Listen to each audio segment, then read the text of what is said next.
अस्सलामुअलैकुम गाइस। इस एपिसोड के सबसे पहले सीन में हमें यहाँ पर इस लड़के को दिखाया जाता है जो यहाँ पर खड़ी हुई नर्स से बातें कर रहा होता है और उसे कह रहा होता है, लेकिन डॉक्टर साहिबा से तो मेरी बात हुई है, उन्होंने मुझे कहा था कि ये अब आउट ऑफ डेंजर हैं, तो आप क्यों ऐसा कह रही हैं। तो वो कहती है कि उनकी इंटरनल ब्लीडिंग की वजह से उनकी हालत ख़राब हो गई है। तो ये सुनकर वो लड़का हैरान रह जाता है। दूसरी जानिब वो लड़का खड़ा हुआ अपने बाप के साथ बातें कर रहा होता है और उसका बाप उसे कह रहा होता है कि मैं ये चाहता हूँ कि तुम वापस लौट जाओ। तो वो कहता है कि आप उसके डर की वजह से कह रहे हैं। तो वो कहता है कि मैं ऐसे दुश्मनों को पाँव के नीचे भी नहीं रखता, मैं उससे नहीं डरता। तो फिर दूसरी जानिब दिखाया जाता है कि उसका दुश्मन यहाँ पर खड़ा हुआ अपने आदमियों से कह रहा होता है कि तुम्हें जब भी नज़र आए कि उसका बेटा एयरपोर्ट जा रहा है तो उसी वक्त वहाँ पर गोली मार दो। तो पीछे खड़ा हुआ आदमी इस आदमी से पूछता है कि क्या आप उसका बदला उसके बेटे से लेंगे और इस जंग को ख़त्म नहीं करेंगे। तो ये बात सुनकर वो आदमी कहता है कि इस जंग का आगाज़ वही करेगा, देखना तुम।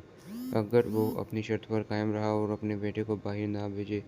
तो ये बात सुनकर वो बहुत ज़्यादा हैरान और परेशान रह जाता है और फिर यहाँ पर ये आदमी बहुत ज़्यादा गुस्से में खड़ा होता है और फिर यहीं पर इस किस्त का इख्तिताम हो जाता है। आज के लिए बस इतना ही। अल्लाह हाफिज़।